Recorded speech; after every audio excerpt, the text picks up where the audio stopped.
Hello दोस्तों, कैसे हैं आप सब। Hope all of you doing very very fine. तो आ गया आपका दोस्त फिर से एक और लेक्चर लेके। बच्चों, लास्ट सेशन में हमने कंसोलिडेशन स्टार्ट किया। बड़ी ही इंपॉर्टेंट सीरीज है कंसोलिडेशन की। लास्ट क्लास में, लास्ट सेशन में कंसोलिडेशन के मैंने आपको बेसिक्स बताए, कौन कौन से स्टेप्स होते हैं, कैसे आप बैलेंस शीट को कंसोलिडेट करते हैं। और आज लेके आ गया हूं आपके लिए मेन एडजस्टमेंट। तो जैसे कि वादा किया था कि ये कैप्सूल रहेगी आपके हर दर्द और दवा का इलाज। भाई ये ऐसी दवा है ना बच्चों, आपके सारे दर्द मिटा देगी। हर बच्चे के लिए ये कैप्सूल सीरीज कामयाब है, सपोर्टिव है। आप इससे बहुत डिटेल में पढ़ सकते हैं, चीजों को समझ सकते हैं, और सर भी कवर कर ही रहे हैं सारी चीज डिटेल में। तो आज करेंगे बैलेंस शीट की, कंसोलिडेटेड बैलेंस शीट की मेन एडजस्टमेंट। एक बार रिवाइज कर लेते हैं लास्ट क्लास का। वैसे तो लास्ट क्लास आपके पास है ही, आप लोगों ने उसे दोबारा भी देख सकते हो। इस सेशन को देखने के लिए जरूर लेक्चर 12 देखिए, फिर इस लेक्चर 13 पे आइए, क्योंकि कंसोलिडेशन का बेसिक लास्ट क्लास में कराया था। स्पेशल एडजस्टमेंट्स आज करा रहा हूं, मेन एडजस्टमेंट्स आज करा रहा हूं। तो करें स्टार्ट, करें आगाज। बिल्कुल सर। तो बच्चों, बैलेंस शीट कंसोलिडेशन में आपको याद होगा सबसे पहले सर ने क्या बताया था। किस बच्चे को याद है भाई? अपन ने बात करी बैलेंस शीट कंसोलिडेशन के अंदर के 5 स्टेप है, 5 वर्किंग है। पहली वर्किंग क्या है? Group structure. अच्छा, दोबारा से बता दूं, कंसोलिडेशन अपन को दोनों का करना है, बैलेंस शीट, बैलेंस शीट। भाई हमने एग्जांपल किसका लिया था? कौन सी बड़ी फेमस फैमिली है जिसका एग्जांपल लिया था हमने एग्जांपल लिया था अमित जी का और अभी जी का। देखा कि कैसे कंसोलिडेट होता है balance sheet, balance sheet. PNL का कंसोलिडेशन भी कराऊंगा, वो भी आएगा आपके पास, उसको भी डिटेल में कराऊंगा। दोनों चीज ही बच्चा डिटेल में करेंगे, आप वरी नहीं करो, सब कुछ कवर करेंगे। तो अभी क्या पढ़ रहे हैं? बैलेंस शीट का कंसोलिडेशन पढ़ रहे हैं। और बैलेंस शीट के कंसोलिडेशन में एग्जाम में ध्यान रखना, हर बच्चे को 5 स्टेप फॉलो करने हैं। बिना दिमाग लगाए ये 5 स्टेप आपके तीनों लेवल पे काम आने वाले, चाहे एफआर की बात करो, चाहे एफए की, चाहे एसबीआर की। क्या है सर? पहला तो establish group structure. Group structure को स्टेब्लिश कर लो कि भाई अमित जी की कितनी होल्डिंग है अभिषेक जी में, और ऐश्वर्या जी की कितनी है। मेरी 80%, अमित जी की 80%, ऐश्वर्या जी की 20%। तो वो होल्डिंग डिफाइन कर लो। और फादर कब बने, डेट ऑफ एक्विजिशन, किस दिन तुमने एक्वायर करे अमिताभ जी, अभिषेक जी में, आप फादर किस दिन बने, क्या डेट ऑफ बर्थ है, उसके ऊपर बात करनी है। ठीक है सर।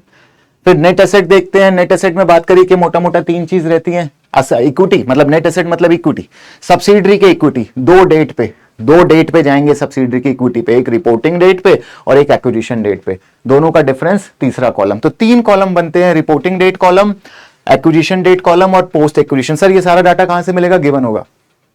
ऐसा कोई डाटा नहीं है जिसको बैलेंस शीट थोड़ी बहुत जानता हो ना जानता हो। शेयर कैपिटल, भाई ऐसा कोई डाटा आप जानते हो नहीं जानते हो? शेयर प्रीमियम को जानते हो नहीं जानते हो? रिटेन अर्निंग जानते हो नहीं जानते हो? अरे आपका अकाउंटेंट हो, आपके घर की बात है। तो ये तो घर के मेंबर हैं तीनों। घर वालों को एक बार जानो ना जानो, इनको जरूर जान लेना, यही काम आने हैं पूरी जिंदगी। शेयर कैपिटल, शेयर प्रीमियम और रिटेन अर्निंग, बात समझ आ गई? Goodwill, goodwill what you paid, what you got. What you paid, तुम दोनों ने कितना पे किया, अमित जी और ऐश्वर्या जी आप दोनों ने मिलकर कितना पे किया, and what you got from step 2। तो ये हमने डिस्कस किया एनसीआई और रिटेन अर्निंग। एनसीआई और रिटेन अर्निंग भी देखा कि कैसे निकलेगा एनसीआई का शेयर और कैसे निकलेगा ग्रुप रिटेन अर्निंग। दोनों बातें करी। एनसीआई का शेयर कैसे, NCI at date of acquisition ले लोगे, जो अभिषेक जी ने जो प्रॉफिट कमाया, अभिषेक जी ने जो पोस्ट एक्विजिशन प्रॉफिट कमाया, ये भाई इसको क्या बोलते हैं? Post acquisition profit. और इस पे हक किसका किसका है भाई? पोस्ट एक्विजिशन प्रॉफिट पे 2 जनों का हक होगा, होल्डिंग कंपनी का, पेरेंट कंपनी का, और सब्सिडरी कंपनी के एनसीआई का। तो दोनों का हक है, अमिताभ जी का भी और ऐश्वर्या जी का भी। तो दोनों को इसका हिस्सा मिल जाएगा। 4th स्टेप में यही करते हो आप, दोनों को दोनों का हिस्सा दे देते हो, क्लोजिंग एनसीआई आ जाता है। और यहां पे रिटेन अर्निंग जब ग्रुप की बात करते हो तो यहां पेरेंट को दे देते हो, पेरेंट को हिस्सा दे देते हो उसका। क्लियर है बात सर की? बिल्कुल। फिर ये क्वेश्चन कराया था, देख लेना इसको, दोबारा दिखा रहा हूं। Do practice, do solve it your own. आगे पढ़ने से पहले ये क्वेश्चन दोबारा जरूर कर लो खुद से। जो बच्चे क्वेश्चन खुद से सॉल्व नहीं करेंगे उनको दिक्कत आएगी। तो पहले सॉल्व कर लो, फिर क्लास लो, फिर देखो फिर दिक्कत आती है क्या। पूरे 5 स्टेप्स में अप्लाई करो। फिर अब आगे की आज स्पेशल एडजस्टमेंट हम स्टार्ट करने वाले हैं। तो अभी तक नया कुछ भी नहीं पढ़ाया, लास्ट क्लास सर ने एक ब्रीफ दे दिया। जल्दी से आगे की बात करते हैं, आज की बात करते हैं, आज आगाज करते हैं। तो आज क्या बताने वाले हो सर? आज पढ़ेंगे स्पेशल एडजस्टमेंट इन कंसोलिडेशन। क्या बात है, तो स्पेशल एडजस्टमेंट भी आ गई है आपके लिए, सर लेके आ गए। क्या है सर स्पेशल एडजस्टमेंट? पहली एडजस्टमेंट है कंसीडरेशन पेड की, पहली एडजस्टमेंट है बच्चा कंसीडरेशन पेड की। अगर कंसीडरेशन पेड आपको गिवन ना हो तो क्या करोगे? देखो मैंने आपको पढ़ाई एक चीज कि जब हम गुडविल निकालते हैं, क्या निकालते हैं? गुडविल। तो गुडविल निकालने के लिए हमारे को कंसीडरेशन पेड चाहिए होती है। भाई बिना कंसीडरेशन पेड के आप गुडविल कैसे निकालोगे? कंसीडरेशन पेड चाहिए होती है, एनसीआई का शेयर चाहिए होता है, और माइनस क्या करते हो? Net asset on DOA, date of acquisition, तब गुडविल आती है। क्या एग्री करते हो? स्टेप 3 यही है। कोई बच्चा ऐसा जो एग्री नहीं करता इस बात से? Consideration paid, net NCI plus net asset on date of acquisition. I hope हर कोई बच्चा एग्री करता है। बिल्कुल सर, बिल्कुल ठीक कह रहे हो, यही स्टेप होता है। What you paid, what you got, what you paid. अच्छा, इसमें कोई डाउट नहीं है, ये वाले में तो कोई डाउट नहीं है, मुझे कुछ बताना भी नहीं है। ये जनरली स्टेप 2 से आपको मिल जाता है, net asset on date of acquisition. अच्छा, मेरे पुराने वाले क्वेश्चन में ना ये गिवन था, अगर ये गिवन ना हो तो कैसे निकालोगे? एनसीआई गिवन ना हो तो कैसे निकालोगे? ये दो पढ़ाने वाला हूं, अगली दो एडजस्टमेंट यही होने वाली है। कुछ बहुत बड़ी बात नहीं है, कुछ बहुत बड़ी टेंशन नहीं है। अरे कंसीडरेशन पेड अगर गिवन हो तो सीधा लिख देंगे, मैं कुछ नया नहीं पढ़ा रहा हूं। दो एडजस्टमेंट तो इसी बात पे है कि अगर कंसीडरेशन पेड ना गिवन हो तो कैसे निकालेंगे। और ये बड़े क्वेश्चन में भी आ सकती है और 2 मार्क्स का क्वेश्चन बन के भी आ सकता है कंसीडरेशन पेड निकालना। और इतना आसान है कि जो बच्चे इसको छोड़ के जाते हैं ना, वो बड़ा पछताएंगे। भाई 2-2 मार्क्स की कीमत आप जानते हो ना, आपसे ज्यादा कौन जानेगा। तो कंसीडरेशन पेड को बिल्कुल ठीक तरीके से निकालना है। सर कैसे? कहता है this is the amount paid by parent to acquire share in subsidiary company. मेरे दोस्त, मेरे हमदर्द, क्या कह रहा है? This is amount paid by parent company to acquire share in subsidiary company. कहता है पेरेंट ने जो दिया, अमिताभ जी ने जो दिया अभिषेक जी में शेयर एक्वायर करने के लिए, उसे कहते हैं कंसीडरेशन पेड। सर ये तो हमें पता है। और कंसीडरेशन पेड सर ना गिवन हो तो वो बताओ कैसे निकालेंगे? तो यहां पे क्या कहता है? कहता है there are 2 types of consideration. Generally 2 तरीके से कंसीडरेशन दी जा सकती है। एक कंसीडरेशन दी जा सकती है शेयर में, हालांकि आपके आगे के लेवल में और भी डिफरेंट टाइप की होती है, बट यहां के लिए 2 सिंपल सी कंसीडरेशन है। एक कैश में। कहता है 2 तरीके की कंसीडरेशन हो सकती है, एक शेयर में एक कैश में, और दोनों ही बता दूंगा। अगर पार्शियल है तो कैसे निकालोगे, मिक्स है तो कैसे निकालोगे, दोनों का समझ लो। कहता है अगर कैश कंसीडरेशन है, मतलब पैसा किसमें दिया? नगद, कैश में दिया। अपन खरीद रहे हैं, अपन ने नगद में पैसा दे दिया, तो भाई अपन रिलायंस को खरीद रहे हैं मान लो। अब हम रिलायंस को, टाटा को खरीदने वाले हो गए। भाई एसीसी कर ली है, पैसा ही पैसा है, कहीं तो लगाएंगे, तो खरीद लेते हैं ऐसे छोटी मोटी कंपनीज को। तो हम ऐसी, तो समझ लो हमारा लेवल, समझ लो ट्रम्प के लेवल पे पहुंच गए हम, ट्रम्प से भी ऊपर के लेवल पे। तो total share of subsidy into parents holding percentage into cash पर शेयर। क्या कह रहा हूं मैं ये कह रहा हूं कि जितने भी शेयर्स हैं सब्सिडी के, टोटल शेयर, मान लो सब्सिडी के शेयर हैं 10,000, जितने भी शेयर है बच्चों, करके दिखा देते हैं आपको थोड़ा कैलकुलेशन साथ साथ। सर क्या है, मजे हैं जिंदगी, मजे लो। सब्सिडी के टोटल शेयर कितने बोले मैंने? 10,000 बोले। ठीक है सर, कोई दिक्कत नहीं है। अब मान लो अपने पास कितनी होल्डिंग है? 50% से ज्यादा होगी। कितनी होल्डिंग मान ले? मेरे पास 80% होल्डिंग है फॉर एग्जांपल रिलायंस की। 80% होल्डिंग अपने पास है। अब अपनुची भगवान है। अब क्या लगता है? अपनुची भगवान है, अपन ही अंबानी है। 10,000 शेयर उनके, 80% अपने दिल में, 80% अपने पास, तो कितने शेयर हो गए बच्चा? 8,000 शेयर हो गए। मेरे पास रिलायंस के 8,000 शेयर हैं और कैश कंसीडरेशन दिया इस 8,000 शेयर के लिए। अच्छा, मैं पूरे 10 के नहीं दूंगा, सिर्फ जितने मैंने खरीदे हैं उसके पैसे दूंगा। ऐसा तो नहीं करते ना दुकान में जाके कि चॉकलेट 2 खरीदो, पैसे 4 के दे देते हो। भाई अगर ऐसे कस्टमर हो तो बताओ, अगर आप 2 चीज खरीदते हो, पैसे 4 के देते हो, तो बहुत अच्छी बात है। आओ दुकान खोलता हूं मैं, आप जैसे कस्टमर चाहिए हमें तो। अरे बच्चा 10,000 शेयर में से आपने तो 80% ही लिए ना, तो 80% 8,000 हो गया। और सर जब 8,000 हो गया तो 8,000, एक शेयर का कितना पैसा दिया? कहता है एक शेयर का क्वेश्चन बताएगा कैश पर शेयर कितना दिया। कैश पर शेयर मान लो क्वेश्चन कहता है अपन ने दिया $10, हमने $10 दिया, तो कितना रुपया दे दिया? 80,000 रुपया। इसे कहते हैं कैश कंसीडरेशन। तुम्हें एक्वायर करने के लिए कैश कंसिडरेशन निकालना हो तो कभी भी बस ये 3 चीजें याद रखनी है, कैश पर share, total share of subsidiary या पेरेंट, सब्सिडरी या पेरेंट, बच्चे गलती यहां भी कर देते हैं, पेरेंट के शेयर उठा लेंगे, अरे एनसीआई की परसेंटेज मल्टीप्लाई कर देंगे। अरे भैया कहां कहां कौन सी गलियों में जा रहे हो, इतना भटकाव नहीं है जिंदगी में, रखो एक ही काम करना है, वहां भी दिक्कत कर देते हो, वहां भी गलत चले जाते हो, एक जगह तो डायरेक्शन सही रखो। ऐसा थोड़ी है कि 4-4 5-5 पेपर में ध्यान लगाना है, एक टाइम पे एक पेपर पे ध्यान लगाओ, बट उस पे तो ध्यान लगाओ भाई, इसकी तस्वीर भी लगा रखी है, इसकी भी लगा रखी है, उसकी भी लगा रखी है, सबको देखे जा रहे हो, ऐसे कुछ ना हासिल होना, बस यही होता रहेगा जो हो रहा है।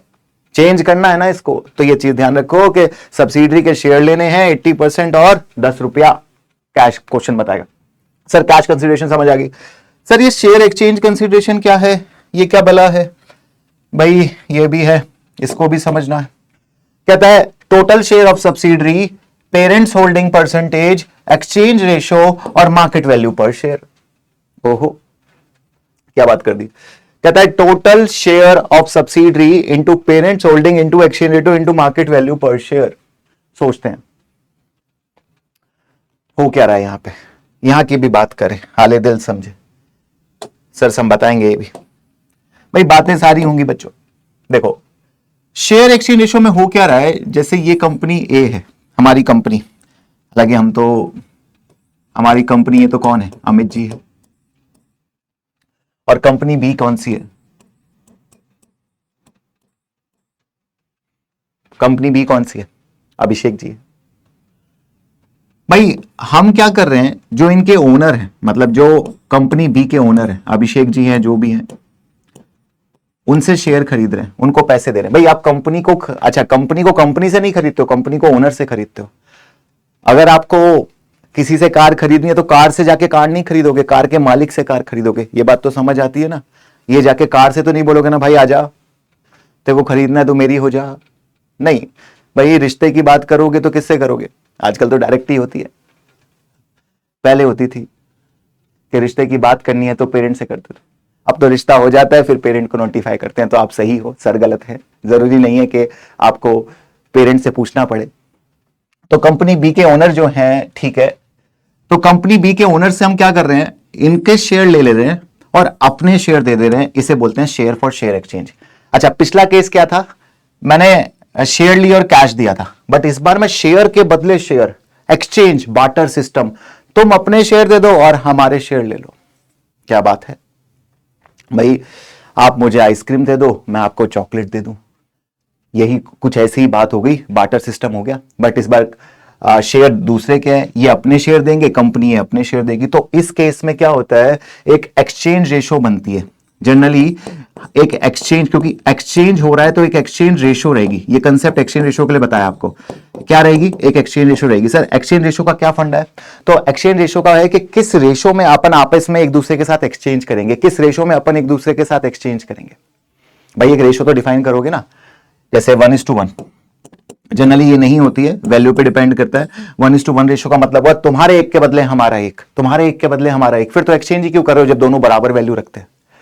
तो जनरली एक की वैल्यू ज्यादा कम होती है, आपको ज्यादा दिमाग नहीं लगाना है, बट एक्सचेंज रेशो का मीनिंग समझ लो। जैसे एक्सचेंज रेशो दी हुई है, कुछ भी दी हुई है, मीनिंग समझ लो 2:1, क्या मतलब हुआ इसका, क्या मतलब हुआ, एक के बदले दो, एक के बदले दो, ध्यान से समझ लेना, 2:1, होल्डर ऑफ 1 शेयर। 2:1 को ऐसे भी लिख सकता हूं ना, 2/1 बिल्कुल लिख सकता हूं। तो नीचे वाले से समझना, न्यूमरेटर और डिनोमिनेटर दोनों को देखो, डिनोमिनेटर से समझो, नीचे वाले से समझो। एक के बदले दो शेयर, मतलब ओनर तुम्हारे एक के बदले हमारे दो शेयर, तुम्हारे एक के बदले हमारे दो शेयर। ये हमने फलसफा ये डिस्कस कर लिया। सर क्यों ऐसा, क्या, मत दिमाग लगाओ, जहां लगाना है वहां लगाओ, मत भटको, ये अभी का टॉपिक नहीं है। एफएम में पढ़ेंगे, फाइनेंशियल मैनेजमेंट में कैसे हम एक्सचेंज रेशो डिसाइड करते हैं, वहां पढ़ाएंगे आपको। अभी के लिए बात को सर की समझो कि 2:1 का मतलब क्या है। सर एक और रेशो ले लो, जैसे मान लो 3:2 दी हुई है, इसका क्या मतलब हुआ, जो बोला है मान जाओ, इसका मतलब ये हुआ 2 के बदले 3, 2 के बदले 3, तुम्हारे 2 शेयर के बदले मेरे 3 शेयर मिलेंगे, मतलब ओनर तुम 2 दो मैं 3 दूंगा, या 2:5, ऐसा भी हो सकता है। तुम्हारे 5 शेयर, मेरे 2 शेयर, मतलब डिपेंडिंग किसके शेयर की वैल्यू ज्यादा है उस हिसाब से समझ जाओगे ना। अब इसके 5 के बदले 2 दे रहा हूं तो मतलब मेरा शेयर ज्यादा वैल्यूएबल है। बट पिछले केस में 2 के बदले 3 दे रहा था तो मैं तो मेरे उसके 2 के बदले मेरे 3 शेयर जा रहे थे, तो ज्यादा वैल्यूएबल किसके शेयर थे? उसके शेयर ज्यादा वैल्यूएबल थे जिसको हम एक्वायर कर रहे हैं, अमित जी के। तो ये ध्यान रखना, एक्सचेंज रेशियो होती है, इसको पढ़ना सीखो, इसको लर्न कर लो इसको। तो बल्कि holder of 1 share will get 2 share, numerator से पता चलता है कितने मिलेंगे, किसके मिलेंगे, मिलेंगे किसके, याद रखना हमेशा पेरेंट कंपनी के। और किसको मिलेंगे? हमेशा सब्सिडरी कंपनी के शेयर होल्डर को। मतलब अभिषेक से हम शेयर लेंगे और उसे अपने शेयर देंगे। ठीक है, बात समझ आती है मेरे बच्चों को? सर बिल्कुल समझ आती है। तो क्या बना फॉर्मूला, कहता है टोटल शेयर ऑफ सब्सिडरी, कहता है सब्सिडरी के टोटल शेयर ले लो, पेरेंट होल्डिंग परसेंटेज, अपन कितने ले रहे हैं, एक्सचेंज रेशियो ले लो, and market value per share. Same वही तरीका हो गया। देखो बात को समझना, यहां पे मैंने एक एग्जांपल भी लिया होगा आपके लिए। देखो मुझे मालूम है कहां अटकोगे, उसी का एग्जांपल लाया हूं। कैश शेयर में नहीं अटकता बच्चा इतना। S company has 10,000 share. भाई एस, तुम्हारे पास कितनी चॉकलेट है? एस कहता है मेरे पास 10,000 चॉकलेट है। ठीक है, कहता है चॉकलेट से चॉकलेट एक्सचेंज करोगे? मतलब एस कहता है क्या मजाक है? नहीं, तो पेरेंट रिप्लाई करता है उसको, नहीं यार फन के लिए करते हैं ना, चॉकलेट से चॉकलेट एक्सचेंज करते हैं, चलो मजा आएगा, मेरी चॉकलेट में थोड़ा डिफरेंट टेस्ट है, ट्राई करो मेरी चॉकलेट ट्राई करो। तो एस कहता है ठीक है, आपको मेरी 10,000 चॉकलेट चाहिए? ठीक है, कितनी चाहिए? 10,000 चॉकलेट है। मैंने कहा मुझे तो यार आप 10 की 10 मत दो, 80% दे दो। अच्छा, अपनी 8,000 चॉकलेट दे दो मुझे। ठीक है, मैं रेडी हूं। एस कहता है ओके ओके, 8,000 चॉकलेट चाहिए, मैंने इकट्ठा कर ली, 2,000 साइड कर दी, लो 8,000 चॉकलेट देने वाला हूं। अच्छा आप क्या देने वाले हो? कहता है एक्सचेंज रेशियो 1:2। हो एक्सचेंज रेशियो 1:2, तुम्हारी 2 चॉकलेट के बदले मेरी 1 चॉकलेट, तुम्हारी 2 चॉकलेट के बदले मेरी 1 चॉकलेट, तो तुम्हारी 8,000 के बदले मेरी कितनी? 4,000। तुम्हारी हर 2 के बदले 1, 2 के बदले 1, तो तुम्हारी 8 के बदले कितनी? 4,000। तो बच्चा क्या बना? 1/2। जो रेशो दी हो बस उससे मल्टीप्लाई कर देना है, रटने वाले बच्चों के लिए, रट्टाबाज आम जिंदगी, जल्दी से 1:2। जब भी रेशो दी हो 1/2 से मल्टीप्लाई कर देना। ठीक है, 4,000। और ये 4,000 शेयर किसके हैं? ये 4,000 चॉकलेट किसकी हैं? अब ये पेरेंट की हैं, ध्यान रखना। तो मार्केट वैल्यू भी किसकी मल्टीप्लाई होगी? पेरेंट की, सब्सिडरी की नहीं। यहां किसकी मल्टीप्लाई होगी? पेरेंट की। बच्चे यहां ना सब्सिडरी की, एग्जाम में जान पूछ के सब्सिडरी की वैल्यू भी दे देगा और आप मल्टीप्लाई कर दोगे तो दिक्कत हो जाएगी। आंसर आएगा $40,000। कंसिडरेशन पेड इन शेयर्स कितने की है? $40,000 की। समझ लो, समझे क्या मामला? अरे उसकी 8,000 चॉकलेट ले ली, आ गई, अपनी कितनी दे दी? 4,000। और मेरी 4,000 चॉकलेट की वैल्यू कितनी है? मेरा एक शेयर, एक चॉकलेट वैल्यू रखता है 10 रुपए का, तो 4,000 कितने का हुआ? 40,000 का। सब्सिडरी के शेयर की वैल्यू नहीं लेनी है, पेरेंट की लेनी है, क्योंकि पेरेंट दे रहा है अपनी चॉकलेट सब्सिडरी के चॉकलेट के बदले। अमिताभ जी अपनी 4,000 चॉकलेट दे रहा है उसकी 8,000 चॉकलेट के बदले। सर ऐसा क्यों कर रहा है? एक्सचेंज रेशियो कितने की बना? 1:2 की। वही दिल के बदले दिल दे रहे हैं, बस थोड़ा सा ये है कि तुम्हारे 2 दिल के बदले हमारा 1 दिल है, हर 2 के बदले 1। भाई ट्रांजैक्शन है आजकल भी, दिल भी, तो ये ट्रांजैक्शन समझ आई बात? समझ सर, समझ गए। फिर क्या है sir? NCI at date of acquisition. बाबू मेरे, मैंने आपको क्या बोला अभी पीछे? कहता कंसीडरेशन पेड और एनसीआई। अच्छा ये वाला एनसीआई क्लोजिंग नहीं है, ये डेट ऑफ एक्विजिशन वाला एनसीआई है। कौन सा एनसीआई है? डेट ऑफ एक्विजिशन वाला। तो अगर डेट ऑफ एक्विजिशन वाला एनसीआई अपन को ना गिवन हो मेरे दोस्त, तो कैसे निकालोगे? Sir NCI at date of acquisition तो हमेशा गिवन होगा, आपने यही तो पढ़ाया था स्टेप 4 में। NCI at date of acquisition plus post acquisition profit में उनका शेयर, ऐश्वर्या जी का 20% शेयर पोस्ट एक्विजिशन में, तो क्लोजिंग एनसीआई आ जाएगा। बट सर क्लोजिंग एनसीआई कैसे निकालोगे अगर NCI at date of acquisition ही नहीं पता? बेटा इसका 2 यूज है, ये स्टेप 3 में भी काम आता है, स्टेप 4 में भी काम आता है, इसके बिना तो आगे बात ही नहीं हो सकती। तो लॉ कहता है, क्या कहता है? कहता है 2 मेथड है आपके एग्जाम में, एक फेयर वैल्यू मेथड है और एक को हम बोलते हैं प्रोपोर्शनेट नेट एसेट मेथड। एक फेयर वैल्यू मेथड है और एक है proportionate net asset method. 2 method है मेरी जान, समझ लेना, fair value and proportionate net asset method. Sir fair value method क्या है? तो फेयर वैल्यू मेथड कहता है if the fair value of NCI is given in the question use it, if not given market value per share of S is given. क्या बोल रहा है? कहता है फेयर वैल्यू मेथड में जनरली एनसीआई की फेयर वैल्यू गिवन होगी और नहीं गिवन तो क्या करना, आपको मार्केट वैल्यू गिवन होगी। क्या मतलब? ये सेकंड तरीका क्या कहता है, सुनना बात। देखो मान लो सब्सिडरी के कितने शेयर हैं? 10,000। अमित जी के शेयर हैं 10,000, सॉरी अमित जी कह रहा हूं, अभी जी, अभी से समझना, अभी कौन, अभी जी को जानते हो, सब जानते हैं भाई, अमिताभ जी के सुपुत्र हैं, टीवी एक्टर हैं, उम्दा कलाकार हैं हमारे अभी जी भी। तो 10,000, 10,000। और ऐश्वर्या जी तुम्हारे पास कितनी अभी पे होल्डिंग है? ऐश्वर्या जी कहती है मेरे पे तो कम ही होल्डिंग है इसकी, 2,000 होल्डिंग इसकी किसी और के पास है, अपने पास ज्यादा नहीं है, 2,000 है। ठीक है, अपन ने बोला ठीक है ऐश्वर्या जी 2,000 होल्डिंग है। अच्छा इसकी वैल्यू क्या है? कहता है market value per share of subsidiary will be given. मान लो क्वेश्चन में बोला है डेट ऑफ एक्विजिशन में मार्केट वैल्यू ऑफ सब्सिडरी है 10, तो वैल्यू कितनी होगी? 20,000। अच्छा इस बार किसकी मार्केट वैल्यू लेनी है? नालायक बच्चों जल्दी बता दो, जो बच्चा कह रहा है पेरेंट, उसको यहीं से सर ने नालायक बोल दिया है, पहुंच गई है उसके बाद सर तक। अरे पेरेंट का नाम मत ले लेना, इतना मत याद करो पेरेंट को, कहीं पेरेंट ने कूट दिया ना किसी दिन तो अच्छे से कुटाई हो जाएगी तुम्हारी, एग्जाम में मार्क्स आ जाएंगे, फिर भगवान का नाम लोगे, समझो। अरे मेरा दोस्त 10 रुपए किसका? इस बार अपन सब्सिडरी का लेंगे।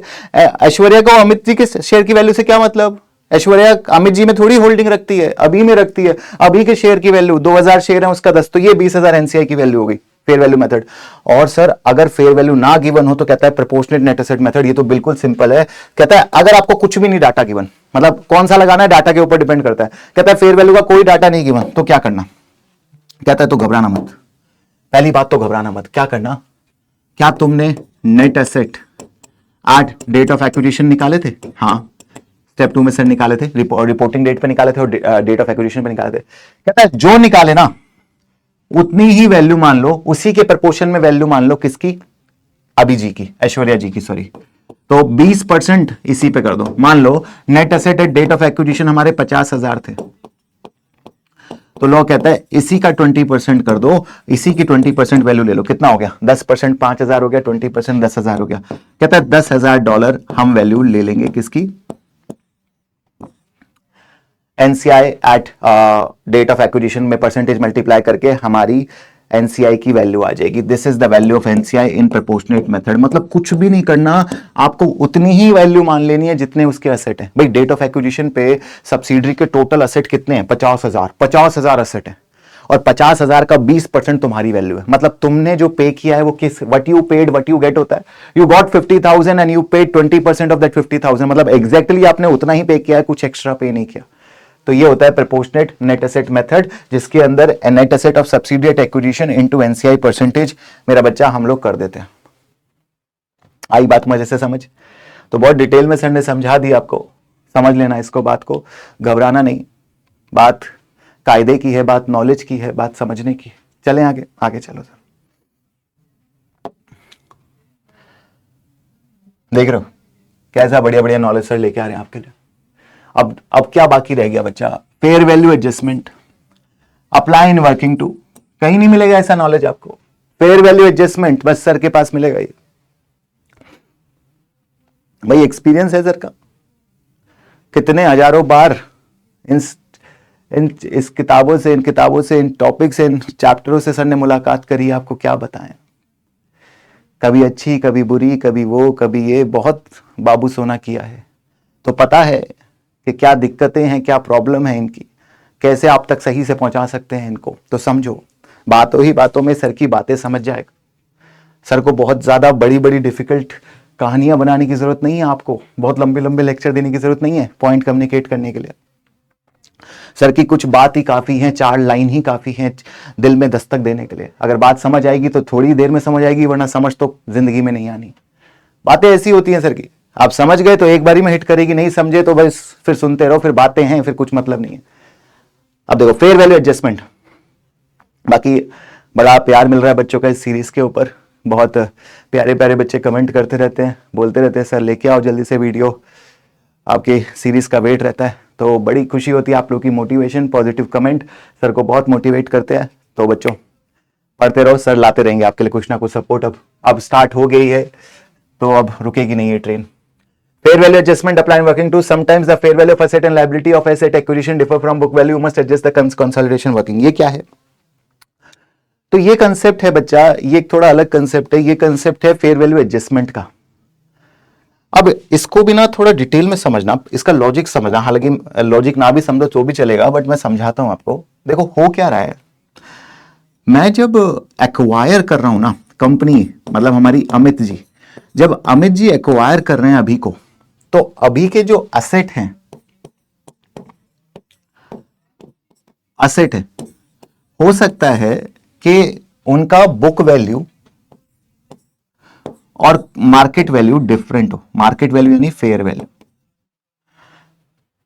जब मैं एक्वायर कर रहा हूं तो एक असेट है, मान लो कोई एक असेट है 10,000 का, उसका बुक में वैल्यू है, बट मार्केट में उसका वैल्यू 15,000 है। तो एक बात बताओ, मैं अगर खरीदार हूं, मैं खरीदने वाला हूं और वो बेचने वाला है, तो मैं कहां रुकूं? मतलब मुझे वो क्या रेट देगा, वो 10,000 देगा या 15,000 देगा? आप कितने पे बेचोगे, 10 पे या 15 पे? अगर कोई बच्चा 10,000 कह रहा है कि सर ये अपना सामान 10,000 में बेचेगा, तो बेटा तुमने अपना दिमाग कहां बेचा है ये बता दो मुझे। इतने सस्ते में कहां बेच दिया तुमने अपना दिमाग, ये बताओ। और ऐसे ही बेचोगे तो बेच दो सारा सामान, बहुत लोग खरीदार मिल जाएंगे, फिर तो तुम्हारी वैल्यू ही नहीं करेंगे, अपना समय टाइम सब ऐसे ही बेच देते होगे तुम। ऐसे नहीं बेचना है। अरे कंपनी है, खरीदेगी कंपनी को, तो कोई भी किस पे बेचेगा? मार्केट वैल्यू पे। बुक वैल्यू पे क्यों बेचेगा भाई? बड़ा सिंपल है, मैं तो 10 में खरीद के 15 में खुद बेच दूंगा, 5,000 मैं कमा लूंगा। उसकी जो मार्केट वैल्यू है उस पर बेचोगे आप चीज को।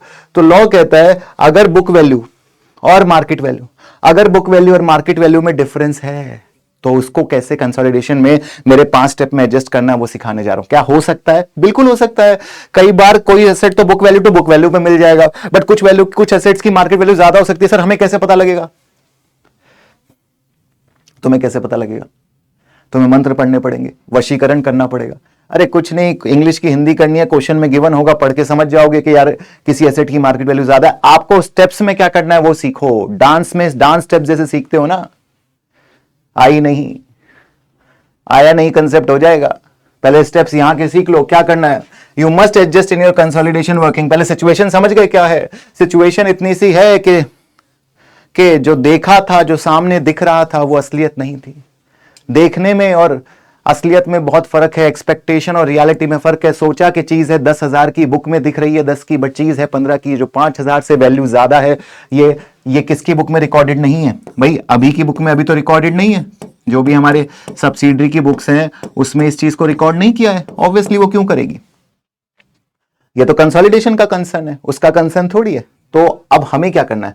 तो लॉ कहता है जब भी फेयर वैल्यू, इसे बोलते हैं fair value adjustment, when book value and market value of subsidiaries asset differs at date of acquisition। जिस दिन अपन फादर बन रहे हैं, जिस दिन अपन खरीदने जा रहे हैं, तो उस दिन अपन स्टेप 2 में कुछ चेंजेस करते हैं। जो अपने स्टेप 2 में अभी तक 3 आइटम थे उसमें कुछ चेंज आ जाएंगे। क्या चेंज आ जाएंगे सर? तो देखो लाएं क्या चेंज? हाँ चेंज बताओ सर। तो ये तो सेम है, ये तो वही पुराना वाला मिल गया हमें स्टेप 2 में। देखो स्टेप 2 में क्या बदला? आप स्टेप 2 की गली में गए, ये तो वही घर है, वीबी शेयर कैपिटल वही पुराना वैसा ही, शेयर प्रीमियम वही नुक्कड़ के पास, रिटेन अर्निंग वही। ये कुछ नए चेहरे हैं। अब हमारे मोहल्ले में कुछ नए चेहरे आ गए हैं।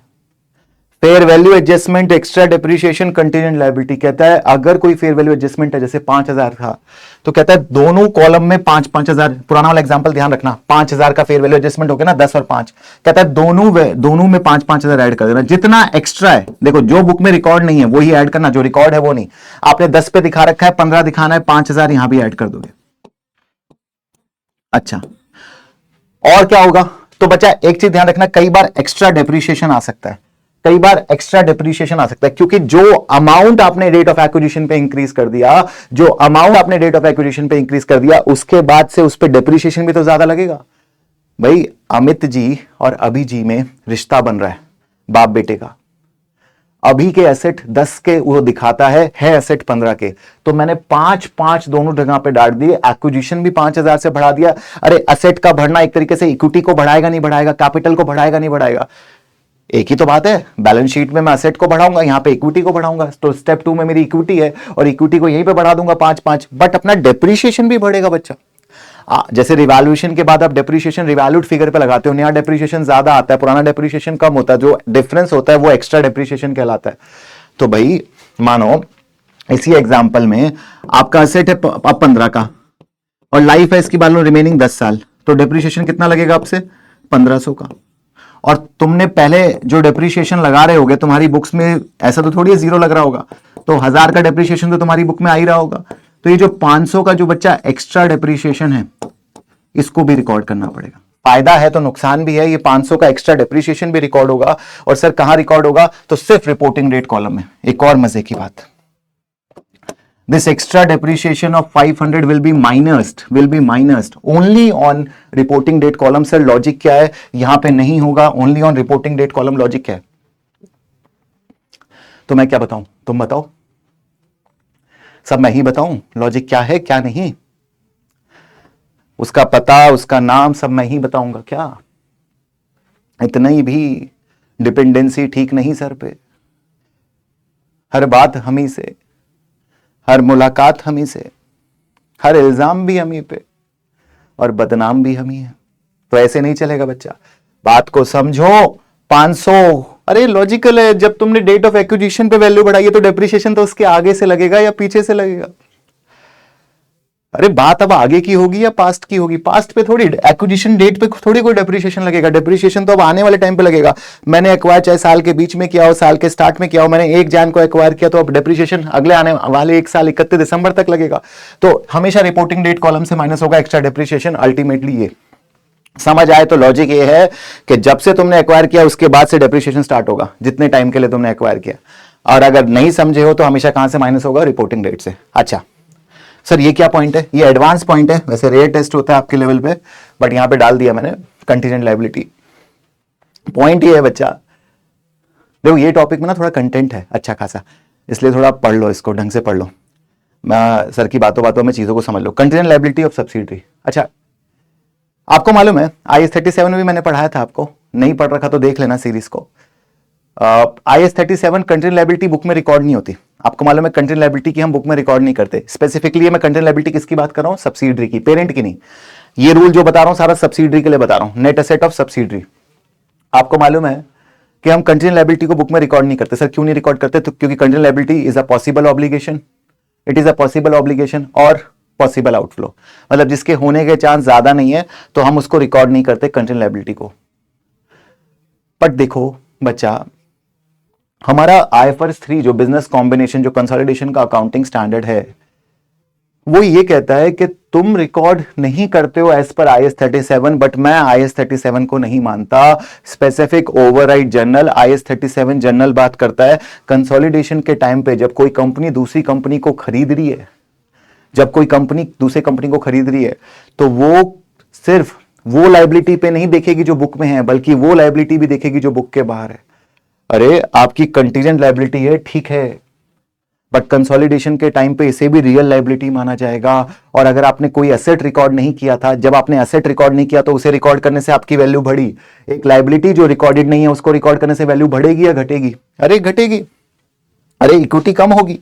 कंटीजेंट लायबिलिटी ऑफ सब्सिडरी दोनों से माइनस कर दोगे जितनी भी दी हुई है। सब्सिडरी की जो भी कंटीजेंट लायबिलिटी दी होगी दोनों कॉलम से बस माइनस कर देना है। क्या कर देना है? माइनस कर देना है, और कुछ नहीं करना। इन स्टेप्स के अंदर कंसोलिडेशन में दोनों स्टेप से बच्चा माइनस कर दोगे। सर क्यों माइनस कर रहे हो कंटीजेंट लायबिलिटी?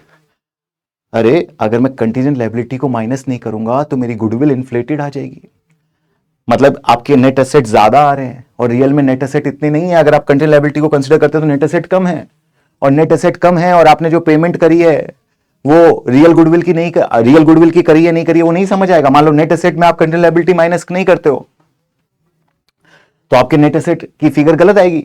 आप देखो ना, बात को समझो।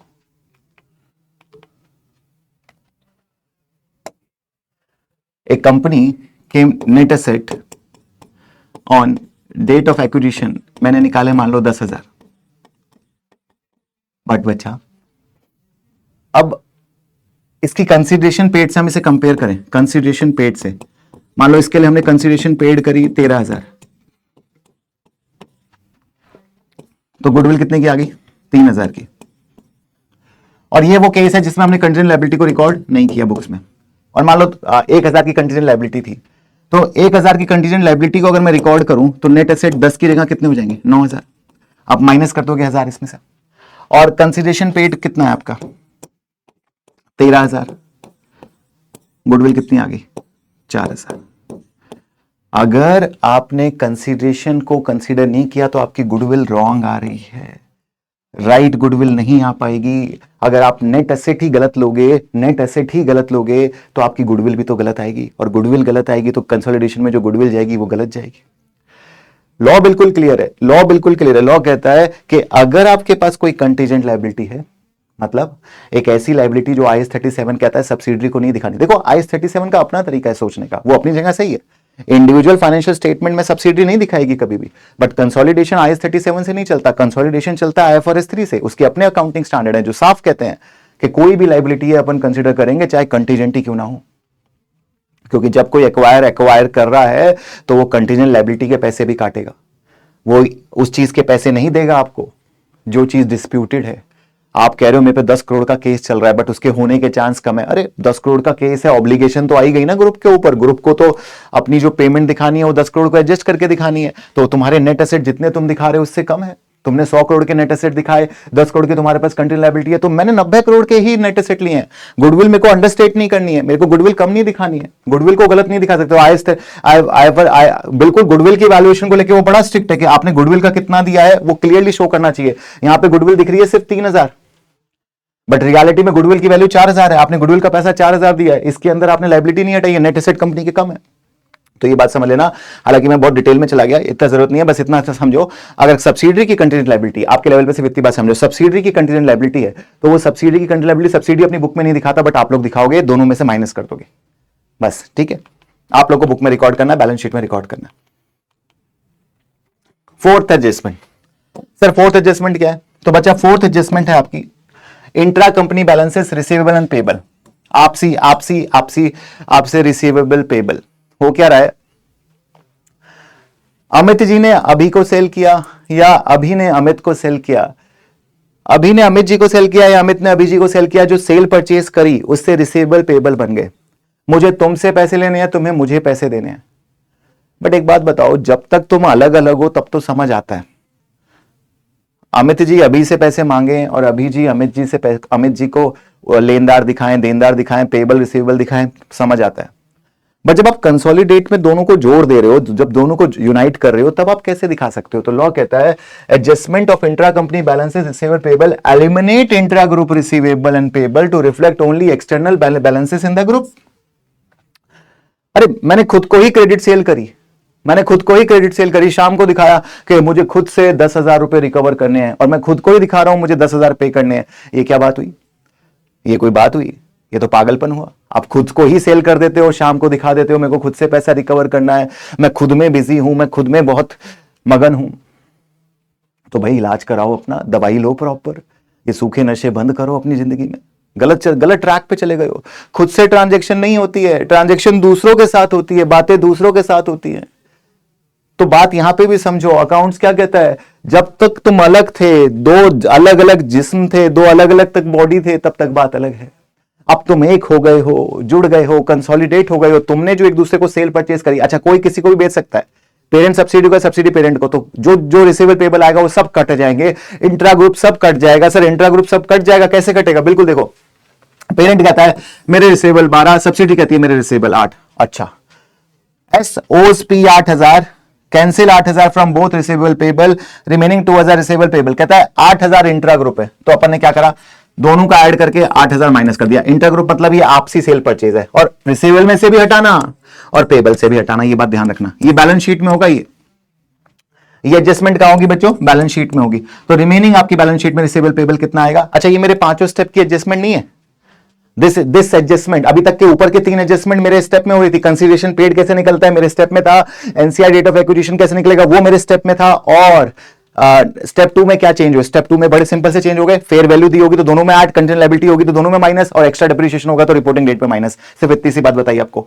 अब यहां पे ध्यान रखना, जो हमारा ये वाला एडजस्टमेंट है इंट्रा ग्रुप, ये सीधा बैलेंस शीट में होता है, कंसोलिडेटेड बैलेंस शीट में। तभी मैंने आपको बैलेंस शीट को एक सैंपल बैलेंस शीट में प्रेजेंट करके दिखाया कि क्या होता है। आप बैलेंस शीट में क्या करते हो, रिसीवेबल पेबल को जोड़ते हो, आप दोनों को जोड़ के 12 और 8 20,000 है, बट आप 20 नहीं दिखा सकते, आप कितना दिखाओगे? 12, क्योंकि 8 इसमें कॉमन है, 8 खुद से ही है, 8 का रिसीवेबल पेबल खुद से ही है, 8 का रिसीवेबल पेबल खुद से ही है, दोनों में कैंसिल कर दिया, 8 अपना बचा। बिल्कुल प्यार से समझ लेना, इससे बेटर प्रेजेंटेशन नहीं हो सकती। बिल्कुल क्लियर प्रेजेंटेशन दे रहा हूं आपके सामने। दोनों का जोड़ा मामला और जो इंट्रा ग्रुप है वो हटा दिया। इंट्रा ग्रुप क्यों हटा दिया, लॉजिक बता दिया ना, तो समझ लो।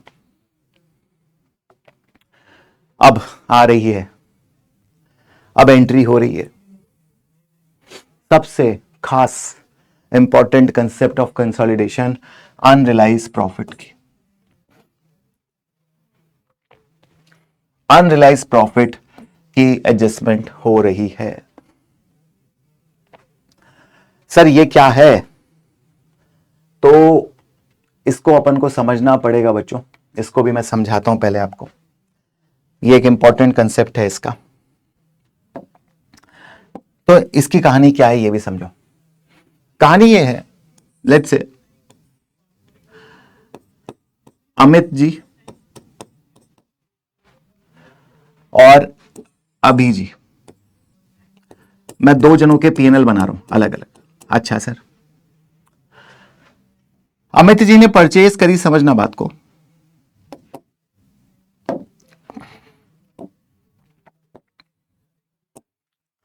अमित जी ने परचेज करी 100 की और अभी को सेल करी $120 की। कितने की? $120 की। तो अभी को सेल करिए, अमित जी ने कितना प्रॉफिट कमा लिया? अमित जी का प्रॉफिट कितना है समझना, कंसेप्ट समझा रहा हूं बहुत डिटेल में, जिस तरह क्लासेस में बताता हूं उसी डिटेल में बता रहा हूं, जरा समझना। $20 का, ठीक है, समझ गए सर। अभी को, अभी के लिए परचेज कितनी है? 120 की। अभी ने अमित से खरीदा, अमित जी से खरीदा सॉरी, तो कितने की? $120 की। $120 की। और अभी ने कस्टमर को आगे सेल कर दिया कितने का? $150 का। तो अभी का प्रॉफिट कितना है बच्चा? अगर मैं आपसे पूछूं कि सर अभी का प्रॉफिट कितना है, मेरे ख्याल से हर बच्चा कह पाएगा $30। इतना तो प्लस माइनस आता है मेरे बच्चे को। अच्छा, मैं बोलूं ग्रुप का प्रॉफिट कितना है, तो अगर आपसे बोलूं कि ग्रुप का प्रॉफिट कितना है, तो आप मुझे बताओगे, सब बच्चों का आंसर होना चाहिए सर $50। पूरे ग्रुप ने कितना कमाया? $50। करेक्ट है। अमित ने अभी को बेचा, अभी ने कस्टमर को बेचा, तो 100 की चीज नेट में 150 की बिकी है। अल्टीमेटली आपसी चीजों को हटा दें, इंट्रा ग्रुप हटा दें, सेल सेल परचेज जो आपस में हटा दे, तो 100 की चीज अपन ने 150 में बेची है। समझ आ रहा होगा सबको। अरे तुम्हारे घर पे कोई सामान 100 रुपए का आया, तुमने पापा ने तुम्हें बेच दिया 120 में, तुमसे 20 रुपए ले लिए, तुमने आगे और 30 रुपए में बेच दिया, तो घर वालों ने 50 रुपए कमा लिया ना। अल्टीमेटली 100 की चीज घर के बाहर 150 में गई, तो घर के बाहर से 100 में आया और घर के बाहर, घर के अंदर आके कुछ भी हुआ, घर के बाहर 150 में आउट हुआ। इन और आउट देखना है, ये बीच की बात नहीं देखनी। तो 50 का ग्रुप ने कमा लिया। मेरा सवाल ये है कि यहां पे आपको कुछ भी अनरियलाइज प्रॉफिट दिख रहा है? मतलब ऐसा नकली प्रॉफिट दिख रहा है किसी को? किसी की आंखों में स्ट्राइक हो रहा है, किसी के दिमाग में स्ट्राइक हो रहा है कि यहां पे कुछ नकली प्रॉफिट भी हो सकता है?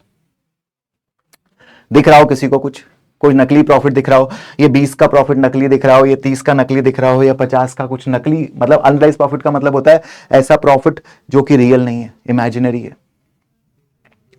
भाई जिंदगी में कई चीजें इमेजिनरी होती हैं, रियल में नहीं होती, फिर भी हम डरते रहते हैं। नहीं होगा सर, ये हो जाएगा, वो हो जाएगा, पेपर बहुत टफ आएगा, हमसे नहीं हो पाएगा।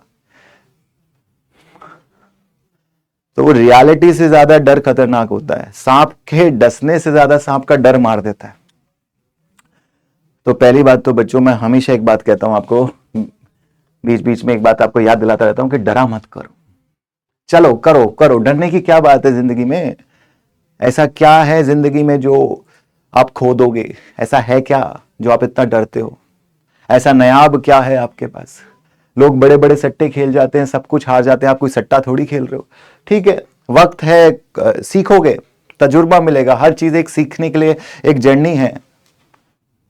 जिंदगी को मजे से जीना है, वो मेन मकसद है। खुशी से जीना है, वो मेन मकसद है। पैसा कमाना है, वो साइड प्रोडक्ट है, धीरे धीरे आता रहेगा वो। तो परेशान नहीं होना है। और यहां पे कुछ भी अनरियलाइज नहीं है। अगर देखो तो कुछ भी अनरियलाइज नहीं है, सारा का सारा रियलाइज्ड है मेरे दोस्त, सारा का सारा रियलाइज्ड। कुछ भी अनरियलाइज्ड नहीं है मेरे दोस्तों। क्या अनरियलाइज्ड है? इसने इसको बेचा, इसने आगे बेच दिया, सारा रियलाइज हो गया। यहां पे कुछ भी फेक प्रॉफिट नहीं है। पहले मैंने आपको सिचुएशन सुनाई जिसमें कोई अनरियलाइज प्रॉफिट नहीं है। अब दूसरी सिचुएशन समझना, इसी में एक और सिचुएशन समझो। अगर इसी केस में ऐसा हुआ होता परचेज अपन ले 100 की, अमित जी की सेल अपन ने ली 120 की, प्रॉफिट अपना वही 20 का बच्चों। और अभी के क्या हुआ, अभी ने क्या किया, देखो बात को, अभी की परचेज 120 की, अभी की सेल 150 की, ठीक है। बस मैं चेंज ये कर रहा हूं यहां पे कि ना इस बार अभी बेच नहीं पाया, ये बिका नहीं ये आइटम, ये जो अभी है ना इसको बेच नहीं पाया, ये आइटम अभी की इन्वेंट्री में रह गया ईयर एंड पे, जो आइटम बिकता नहीं है वो इन्वेंट्री बन जाता है, तो अभी की इन्वेंट्री शो कर रही है बुक्स में $120 की, ये वो अगले साल बेचेगा, अभी बेच नहीं पाया। अब मुझे बताओ आपको कहीं अनरियलाइज प्रॉफिट दिखा? Were you able to see any unrealise profit here now? किसी भी बच्चे को दिखाओ तो। अरे आपने परचेज करी बच्चा 100 की, सेल करी 120 की, अमित जी कहता है, अमित जी ने क्या किया, अमित जी ने बोला कि मैंने यार अभी जी को सेल कर दी 120 की, मैंने प्रॉफिट कमाया 20 का। अभी कहते हैं यार मैं बेच नहीं पाया, सामान बिका नहीं, ये जो मैंने स्पेसिफिकली जो अमिताभ जी से अपने घर से सामान लिया था वो भी मेरे इन्वेंट्री में पड़ा हुआ है, पूरा पड़ा हुआ है, आधा पड़ा हुआ है, कितना भी है अनसोल्ड, बट अभी तो अपन मानते हैं 100% अभी लाइंग है इन्वेंट्री के अंदर। मेरा आपसे सवाल है, क्या अब आपको अनरियलाइज प्रॉफिट दिख रहा है? आपको कुछ दिख रहा है यहां पे? कुछ प्रॉब्लम दिख रही है, कुछ नाटक दिख रहा है, कुछ दिक्कत दिख रही है, कुछ नकलियत दिख रही है? हाँ सर, ये अमित जी का प्रॉफिट तो रियलाइज ही नहीं हुआ। हाँ बच्चा, इसी को बोलते हैं यूआरपी। सीखे आज? पहले कभी किसी ने पढ़ रखा होगा तो भी अगर ऐसे रियलाइज नहीं किया हो तो सीखो। अमित जी ने 20 सामान बेचा, उनके बेचने के बाद कस्टमर तक तो अभी तो देखो बाहर से आया इन, बट आउट तो हो ही नहीं पाया। और जब घर में ही सामान रुक गया तो आपने अपने आप से कैसा प्रॉफिट कमा लिया? ये तो खुद को ही सेल कर दी और आपने कहा प्रॉफिट कमा दिया। तो ध्यान रखो, यहां पे अमित जी ने, पेरेंट ने सब्सिडरी को बेचा और सब्सिडरी आगे नहीं बेच पाई, तब आता है अनरियलाइज प्रॉफिट। या सब्सिडरी पेरेंट को बेचे, उल्टा भी हो सकता है, सब्सिडरी पेरेंट को बेचे, क्वेश्चन में देखना क्या बोला, और पेरेंट आगे ना बेच पाए तो अनरियलाइज प्रॉफिट। अच्छा एक बात समझो, 100 करोड़ का एक ज्वेलरी, 100 करोड़ का डायमंड हम खरीद के लाए, मैं 100 करोड़ का डायमंड खरीद के लाया और अभी घर में ही है वो डायमंड। 100 करोड़ का डायमंड अपन अपने घर में ही है, अभी हमने घर में एक दूसरे बंदे को दे दिया 120 करोड़ में कि भाई इस डायमंड को मैं तुम्हें 120 करोड़ में सेल कर रहा हूं। तो उस बंदे से हमने 120 करोड़ रुपए ले लिए, दोनों बंदे घर के ही हैं, और अभी ईयर एंड पे 120 करोड़ का डायमंड बाहर 150 करोड़ में बेचते, बट वो बिका नहीं, अभी घर के अंदर ही रखा है। तो क्या हम मान सकते हैं कि ये 20 करोड़ का रियल प्रॉफिट है? अरे रियल में फैमिली तो एक ही है, एक का पैसा कम हुआ दूसरे का बढ़ गया, टोटल फैमिली का पैसा थोड़ी चेंज हुआ। दिखाई दे रहा है कोई फैमिली में मूवमेंट हुई? क्या क्या क्या मूवमेंट हुई? आपने मम्मी से पैसा लेके मम्मी को गिफ्ट दे दिया, पापा से पैसा लेके पापा को गिफ्ट दे दिया, मूवमेंट हो गई क्या? अरे बाहर से थोड़ी कुछ ट्रांजेक्शन हुआ, घर ही घर में बात हो गई। आप कहो कि यार मैंने बहुत बढ़िया गिफ्ट लाया हूं पापा आपके लिए, मम्मी आपके लिए। पेरेंट्स जनरली मना कर देते हैं ना आपको गिफ्ट के लिए, आज समझ आ रहा होगा क्यों मना कर देते हैं। तो मान लो आप कहते हो मैं गिफ्ट लाना चाहता हूं बहुत ज्यादा, आप एक बार कमाना शुरू करो, मना नहीं करेंगे आपको, ले आओ फिर आप। अभी घर वाले कहते हैं क्यों खर्चा करना हम पे, अपने ले लिया कुछ। तो वही बात रहती है कि बात को समझो कि जब आप घर ही घर में चीजें करोगे तो इनफ्लो आउटफ्लो तो घर का ही है। तो यहां पे बात समझनी है कि ये अनरियलाइज प्रॉफिट 20 का नकली है, और नकली प्रॉफिट को अकाउंट्स क्या कहता है? हटा दो। कहता है दो जगह, एक तो इन्वेंट्री असलियत में 100 की है, तो यहां से इन्वेंट्री से 20 हटा देना, इन्वेंट्री किस पे लाना? 100 रुपए की। तो एंट्री क्या हुई? एंट्री क्या हुई? इन्वेंट्री कम करनी है तो क्रेडिट इन्वेंट्री कर दोगे, क्रेडिट आप इन्वेंट्री कर दोगे, इन्वेंट्री बैलेंस शीट में कम हो जाएगी। और दूसरा, जिसने नकली प्रॉफिट कमाया है उसका नकली प्रॉफिट कम कर दोगे। तो नकली प्रॉफिट किसने कमाया? पेरेंट ने, तो प्रॉफिट किसका डेबिट कर दोगे? पेरेंट का। अगर सब्सिडी ने कमाया होता तो सब्सिडी का करते। और पेरेंट का प्रॉफिट हमारे पूरे स्टेप में कहां पे आता है? अगर मेरे स्टेप्स में बात करूं तो पेरेंट का प्रॉफिट आपने कहां देखा है पूरे स्टेप्स में? पेरेंट का प्रॉफिट डेबिट करना है मतलब माइनस करना है, तो मेरे स्टेप्स में कहां पे आता है? जो बच्चा कह रहा है स्टेप 5 में वो रिवाइज करके आया है, उसको मालूम है कि पेरेंट का रिटेन अर्निंग या पेरेंट का प्रॉफिट हम सिर्फ स्टेप 5 में डालते हैं, और सब्सिडी का प्रॉफिट कौन से स्टेप में आता है? स्टेप 2 में आता है। बिल्कुल ठीक है। तो ध्यान से समझ लेना इस बात को मैं फिर से बता देता हूं, एक चीज यहां पे बहुत इंपॉर्टेंट चीज समझ लेना, ट्रीटमेंट। अगर पेरेंट बेचता है सब्सिडरी को,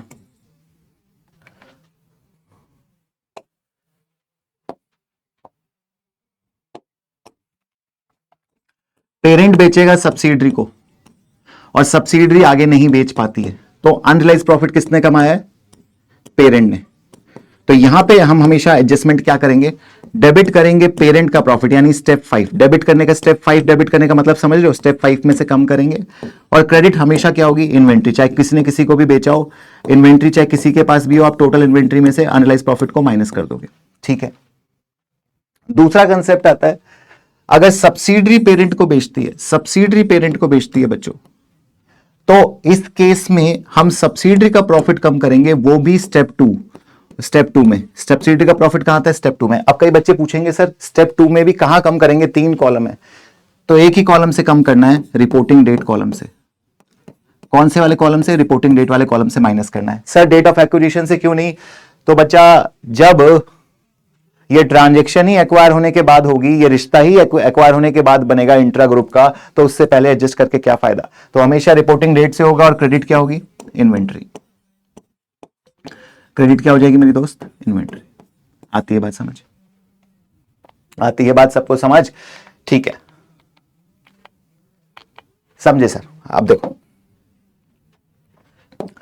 क्या कहता है URP calculation, parent sold goods to subsidy. अच्छा यहां पे समझना, कॉस्ट टू पेरेंट। अच्छा पेरेंट की कॉस्ट कितनी है? 10,000, और सब्सिडी को कितने पे बेचा? 15,000 पे। पेरेंट की कॉस्ट 10,000 है, सब्सिडी को बेचा 15,000 पे। कहता है 40% of goods still at the year and. तो बच्चा आपने 15 में बेचा, यहां पे वैसे मार्कअप मार्जिन के कंसेप्ट लगते हैं, मैंने यहां सिंप्लीफाई कर रखा है। 10,000, 5,000 का प्रॉफिट आया। कई बार प्रॉफिट ना दिया होगा तो मार्कअप मार्जिन से निकालना है, आता है ना, percentage of sale, percentage of cost. Markup मतलब percentage of cost and margin मतलब परसेंटेज ऑफ सेल। तो ये 5,000 का प्रॉफिट है। कहता है इसमें से आपका देखो 5,000 का आपका प्रॉफिट है और कितना नहीं बिका है? तो 40% नहीं बिका है, तो 60% बिक चुका है। तो 5,000 में से अनरियलाइज कितना रह गया भाई? 60% आप बेच चुके हो, तो 60% रियलाइज हो गया, 40% तो अनरियलाइज प्रॉफिट आपको निकालना पड़ेगा $2,000। आती है बात समझ भाई? 5,000 का 40% 2,000 हुआ। पहले मैंने निकाला है अनरियलाइज प्रॉफिट। कैसे? 10 की चीज 15 की बेची। देखो पुराने वाले एग्जांपल में क्या था? 100 की चीज 120 की बेची, तो प्रॉफिट कितने का था? 20 का। और मैंने माना था 20 का 20 पूरा अनरियलाइज है, कुछ भी नहीं बिका।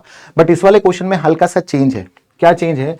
कहता है 10 की चीज 15 में बेची, एग्री किया, पेरेंट ने 5,000 कमाए, बट 5,000 में से अभी जी 60% बेच चुके हैं सामान। अभी 60% सामान बेच दिया है। 10,000 15,000 में 60% सामान बेच दिया है, तो अभी कितना नहीं बेच पाया है? 40% अभिषेक जी नहीं बेच पाए, तो अनरियलाइज कितना रह गया? 40%। तो $2,000 मेरा अनरियलाइज्ड है। 40% of goods still in the inventory at year and, 40% unrealised है बच्चों। और ये 40% अनरियलाइज की क्या ट्रीटमेंट होगी? क्रेडिट इन्वेंट्री होगा। इन्वेंट्री आपका 2,000 से क्रेडिट हो जाएगा, इन्वेंट्री आपकी 2,000 से कम हो जाएगी। कि ये प्रॉफिट दो जगह पे है, एक तो इन्वेंट्री ओवरस्टेटेड है, इन्वेंट्री 2,000 से ज्यादा ओवरस्टेटेड है, इन्वेंट्री कम कर दोगे। और दूसरा वर्किंग 5 में रिटेन अर्निंग, यानी पेरेंट की रिटेन अर्निंग वर्किंग 5 में डेबिट हो जाएगी। If subsidiary was seller, then retained earning of subsidiary will be adjusted in working 2 before calculating goodwill and NCI। जो मैंने बोला रिपोर्टिंग डेट कॉलम से, आरडी कॉलम बोलते हैं इसको। उल्टा होता तो बात एक ही थी। अरे कैलकुलेशन तो सेम ही है ना। आपने 2,000 निकाल लिया, ये 2,000 चाहे आपको सब्सिडरी बेची है उसको बेची, आपको स्टेप्स ध्यान रखने। देखो कंसेप्ट आपको ध्यान रखना है। कंसेप्ट क्या है? कंसेप्ट आपको ध्यान रखना है बच्चों। कंसेप्ट क्या है? कंसेप्ट ये है, सबसे पहले देखो किसने किसको बेचा? पेरेंट ने सब्सिडरी को या सब्सिडरी ने पेरेंट को बेचा? पहले ये चेक कर लो अनरियलाइज्ड प्रॉफिट में। ठीक है, दूसरा स्टेप क्या है? दूसरा स्टेप ये है कि देखो कि कितना परसेंटेज ऑफ अनसोल्ड है। परसेंटेज ऑफ अनसोल्ड, सारा नहीं, क्या परसेंटेज है अनसोल्ड की। तीसरा कंसेप्ट है मार्कअप मार्जिन का। मार्कअप या मार्जिन निकाल लो, मतलब प्रॉफिट निकाल लो या लॉस निकाल लो, जो भी है। Markup margin. सर मार्कअप कितना? तो मार्कअप बच्चा परसेंटेज ऑफ कॉस्ट होता है। मार्जिन क्या है? परसेंटेज ऑफ सेल है। मार्कअप मार्जिन का कंसेप्ट देख लो। आपको इतना पता लग गया, तब आपको अनरियलाइज प्रॉफिट पता लग जाएगा। और एक बार अनरियलाइज प्रॉफिट आ गया, उसके बाद तो आपको मालूम है ना कि अगर सब्सिडरी ने बेचा है तो स्टेप 2 में, और पेरेंट ने बेचा है तो स्टेप 5 में। माइनस करना है स्टेप 2 में रिपोर्टिंग डेट कॉलम से, और स्टेप 5 में नॉर्मली कहीं से भी माइनस करो तो कोई कॉलम नहीं होते, और दोनों ही केस में इन्वेंट्री तो कम होगी ही होगी। तो ये बात आपको कंसेप्ट समझ लेना है। आपके इतने से स्टेप लगाओगे, कभी अनरियलाइज प्रॉफिट में गलती नहीं करोगे। तो यूआरपी क्या है? यूआरपी का कंसेप्ट क्या है? पेरेंट ने सब्सिडी को बेचा है, सब्सिडी ने पेरेंट को बेचा हो, परसेंटेज ऑफ अनसोल्ड स्टॉक निकालो। जैसे पुराने वाले क्वेश्चन में क्या था, कितना परसेंटेज ऑफ अनसोल्ड स्टॉक था? Percentage of unsold stock question में गिवन था 40%। पहला स्टेप हमेशा क्या है बाबू? पहला स्टेप हमेशा क्या है? पहले देखना है किसने किसको बेचा। पेरेंट ने सब्सिडी को बेचा, ठीक है। फिर दूसरा स्टेप क्या है? परसेंटेज ऑफ अनसोल्ड स्टॉक देख लिया, सिर्फ परसेंटेज ऑफ अनसोल्ड स्टॉक पता लग गई। अब देखो मार्कअप मार्जिन से प्रॉफिट निकालो। पिछले वाले क्वेश्चन में मार्कअप मार्जिन का कंसेप्ट लगाना नहीं था, सिंपल सीधा सीधा था कि 10,000 का 15,000। बट एग्जाम में मार्कअप मार्जिन के कंसेप्ट के साथ ही आएगा। बोलेगा कि हम अपन ने सेल करी है 20,000 रुपए की, मार्कअप 20%। अपन ने सेल करी है 15,000 की, मार्जिन 20%। तो आपको ध्यान रखना है मार्जिन में कैसे करना होता है, मार्कअप में कैसे करना होता है। तो ये बात समझ आती है। और फिर यूआरपी निकालना है। अब आगे बात करें तो mid year acquisition, last adjustment. बस लास्ट बात और सुन लो सर की, अगर कभी कभी आपको क्वेश्चन एग्जाम में आ जाए कि हमने एक्विजिशन किया है, when a parent acquire a subsidiary part way throughout the year, we must split the subsidiary retain earning between pre acquisition and post acquisition. ये क्या है सर? लास्ट बात और देखो,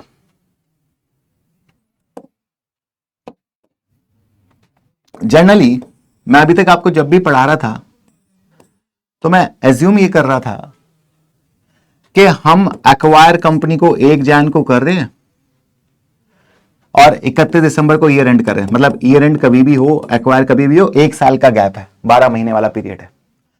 बट कभी कभी क्या हो सकता है, क्वेश्चन कह रहा है कि आपको कभी कभी क्या हो सकता है, एक्विजिशन ना मिड में दिया हो, जैसे 1 अप्रैल, 1 अप्रैल। अगर आपका एक्विजिशन 1 अप्रैल को हुआ है तो उस केस में बच्चों थोड़ी जज्बात कहानी सब बदल जाएंगी, ध्यान से समझना। मतलब जनवरी, फरवरी, मार्च, 3 महीने इसे बोलते हैं प्री एक्विजिशन पीरियड, और जो 9 महीने बचे इसको बोलते हैं पोस्ट एक्विजिशन पीरियड। ये मेरी डेट ऑफ एक्विजिशन है, this is my date of acquisition, जिस दिन मैं फादर बना। तो इस केस में क्या होता है, मान लो आपको रिटेन अर्निंग जनरली आपके एक्विजिशन से नहीं दी होगी, रिटेन अर्निंग आपको ओपनिंग दी होगी $10,000। जो आपका स्टेप 2 है, स्टेप 2 के लिए आपको रिटेन अर्निंग चाहिए, शेयर कैपिटल चाहिए, शेयर प्रीमियम चाहिए। अब मान लो शेयर कैपिटल मैं बोलता हूं कंपनी की है $60,000, शेयर प्रीमियम कंपनी का मान लो मैं कहता हूं $15,000 है। तो इनमें कोई दिक्कत नहीं है, इन दोनों में कोई भी दिक्कत नहीं है, ये दोनों डेट ऑफ एक्विजिशन पे सेम ही मानेंगे, बिल्कुल सेम मानेंगे। देखो मुझे, ये मेरा रिपोर्टिंग डेट कॉलम है, क्योंकि मुझे स्टेप 2 बनाने के लिए डेट ऑफ एक्विजिशन पे डाटा चाहिए और रिपोर्टिंग डेट पे डाटा चाहिए। मेरी ये दिक्कत है। आप देखो, अब मुझे 1 जनवरी का डाटा नहीं चाहिए। अभी तक मैं क्या मान रहा था, डेट ऑफ एक्विजिशन कब है, जब ईयर स्टार्ट हुआ। बट अब क्वेश्चनों में क्या हो सकता है, डेट ऑफ एक्विजिशन कोई दूसरी डेट हो सकती है। तो मुझे रिपोर्टिंग डेट की कोई दिक्कत नहीं है, ईयर एंड का डाटा भी गिवन होगा क्वेश्चन में, ईयर एंड का डाटा भी मुझे मिल जाएगा। ये भी शेयर कैपिटल, शेयर प्रीमियम, ये सब गिवन होगा। बल्कि शेयर कैपिटल, शेयर प्रीमियम तो पूरे साल हम सेम मानते हैं आपके लेवल पे, कभी चेंज नहीं होगी। तो ये तो चाहे कोई भी डेट हो, बट दिक्कत सिर्फ एक के साथ आएगी, दिक्कत सिर्फ आएगी मुझे इसके साथ, रिटेन अर्निंग के साथ, यहां तक पहुंचने की। तो इसको अपन को कैसे सॉल्व करना है, जरा देखना बात को। रिटेन अर्निंग को मान लो क्लोजिंग रिटेन अर्निंग आपको पूरे साल का प्रॉफिट दिया हुआ है कि आपने पूरे साल प्रॉफिट कमाया 10,000 है, हमने पूरे साल मान लो $12,000 का प्रॉफिट कमाया। कितने का? $12,000 का। ये मेरा पूरे साल का प्रॉफिट है। अब अगर मैं आपसे पूछूं तो क्लोजिंग रिटेन अर्निंग कितनी है? 10 और 12 22,000। एग्री करते हो? क्लोजिंग रिटेन अर्निंग कितनी है? 10 और 12 22,000। सब एग्री करते हैं? बिल्कुल एग्री करते हैं। अच्छा, अगर मैं आपसे यह बात पूछूं कि मुझे यह बताओ कि date of acquisition, date of acquisition, date of acquisition पे अगर मुझे रिटेन अर्निंग जाननी है तो कैसे निकालूं? आप में से कौन बता सकता है? डेट ऑफ एक्विजिशन पे if I want to know retain earning तो मैं कैसे निकालूं? अरे बच्चा 12,000 मेरी पूरे साल की कमाई है, मतलब इक्वल इक्वल अगर मानूं तो इस महीने की कितनी है, इस पीरियड की कितनी है, 3 महीने की कितनी हुई? 3,000, 3/12। और इस पीरियड की कितनी हुई? 9,000। बिल्कुल ठीक बात है सर। तो मैं कैसे भी निकाल सकता हूं, 22 में से 9 माइनस करूं तो भी आ जाएगा, 10 में 3 प्लस करूं तो भी आ जाएगा। दो तरीके हैं। 10,000 क्वेश्चन में कैसे भी क्या हो, कंफ्यूज मत होना, दोनों तरीके बता दिए। 10,000 में से प्री एक्विजिशन, इसे बोलते हैं प्री एक्विजिशन, एक्विजिशन से पहले की अर्निंग कितनी है? 3,000, प्री एक्विजिशन तो 13,000 आ गई। दूसरा तरीका क्या है? 22,000 क्लोजिंग रिटेन अर्निंग से कैसे निकालूंगा? उल्टा चल के 22,000 में से पोस्ट एक्विजिशन, मतलब मेरे एक्वायर करने के बाद तुमने कितना कमाया? 9,000। तो मेरे एक्वायर वाले दिन पे तुम्हारी क्या कमाई थी? 13,000। ये आपका कंसेप्ट है बच्चों, सील द डील करने वाला कंसेप्ट। लास्ट कंसेप्ट हमारा क्या है? Mid year acquisition. तो बिल्कुल डिटेल में आपसे मिड ईयर एक्विजिशन भी मैंने डिस्कस कर लिया। कहानी मिड ईयर एक्विजिशन की बड़ी सिंपल है। क्या 1 जान से मेरे स्टेप 2 में चक्कर पड़ता है और कहीं चक्कर नहीं पड़ता। मिड ईयर एक्विजिशन से बैलेंस शीट कंसोलिडेशन में सिर्फ एक जगह इंपैक्ट आएगा, वो भी मेरे स्टेप 2 में। और स्टेप 2 को कैसे कॉन्कर करना है वो मैंने सिखाया। देखो स्टेप 2 में मेरे को 3 आइटम चाहिए। कौन से? डेट ऑफ एक्विजिशन पे share capital, date of acquisition पे share premium, date of acquisition पे रिटेन अर्निंग। मुझे कहीं दिक्कत नहीं है रिपोर्टिंग डेट में। रिपोर्टिंग डेट ईयर एंड में कोई चेंज नहीं आएगा, ईयर एंड वही रहेगा, ईयर एंड का डाटा में कोई चेंज नहीं है, जो पढ़ा है वही पढ़ा है। बट डेट ऑफ एक्विजिशन अब 1 जनवरी की ना होकर कोई और डेट हो सकती है, उस डेट तक शेयर कैपिटल हमेशा सेम, शेयर प्रीमियम हमेशा सेम। क्या बदलेगा? रिटेन अर्निंग बदलेगा। और उसको कैसे निकालना है? तो देखना है पूरे साल में कितना कमाया, उसको प्री और पोस्ट में बांट लेना। पूरे साल में कितना कमाया? पूरे साल में 12 कमाया तो प्री कितना? मेरे एक्वायर करने से पहले 3 महीने 3,000 और मेरे एक्वायर करने के बाद 9,000। करेक्ट है? बिल्कुल करेक्ट है। और 3,000 अगर मैं 10 में ऐड कर दूं, ओपनिंग में 3 ऐड कर दूं तो आ नहीं जाएगा। अरे मेरे डेट ऑफ एक्विजिशन में और ओपनिंग में कितने महीने का डिफरेंस है? 3 महीने का। या मैं क्लोजिंग में से 9 महीने पीछे आ जाऊं, क्लोजिंग में से 9 महीने पीछे आ जाऊं तो नहीं आ जाएगा। तो दोनों तरीके से आप निकाल सकते हो। क्लोजिंग रिटेन अर्निंग से क्या माइनस करना, टेक्निकल टर्म क्या बोलते हैं उसे? Post acquisition profit. और ओपनिंग में क्या करना? प्री एक्विजिशन प्रॉफिट ऐड करना। ठीक है? तो बच्चों ये आपका अगर देखा जाए तो कंसोलिडेशन के मेन एडजस्टमेंट है। थोड़ा डिटेल में मैंने डिस्कस किया, इससे ज्यादा डिटेल में तो अब और इसमें जा नहीं सकते बच्चों। जितना हो सके मैंने आपको सारा इसके एग्जांपल्स के साथ सारे पॉइंट्स बता दिए, 6 की 6 एडजस्टमेंट। होपफुली आपको समझ आ रहा है कि कैसे ही आपके स्टेप्स पे इंपैक्ट करेगी और कैसे आपकी बैलेंस शीट पे इंपैक्ट करेगी। तो सारी एडजस्टमेंट को ध्यान से समझ लेना। बैलेंस शीट कंसोलिडेशन बड़ा छोटा सा टॉपिक है, पूरा का पूरा कंसोलिडेशन का टॉपिक अगर अपन बात करें तो रियलिटी में बहुत बड़ा नहीं है। अगर कोई बच्चा कंसेप्चुअली समझ है, जिस पैटर्न से मैंने पढ़ाया है उस पैटर्न से भी अगर आप डिटेल में समझते हो तो आपको कभी कंसोलिडेशन परेशान नहीं करेगा। नहीं एफए का ही नहीं, एफआर का भी नहीं और एसबीआर का भी नहीं। तीनों लेवल पे सेम ही बात है। बेस कंसेप्ट यही है, इन्हीं में एडजस्टमेंट बढ़ती रहती है, इन्हीं में चेंजेस आते रहते हैं। जो मैंने आपको 5 स्टेप बताया उसी में और चेंजेस आ जाएंगे। मतलब अल्टीमेटली अगर समराइज करें, माइंड मैपिंग करें तो क्या है कंसोलिडेशन, क्या है हमारे कोर्स का सबसे मेन टॉपिक, क्या हम माइंड मैपिंग कर सकते हैं 1 मिनट के अंदर? तो ट्राई करते हैं।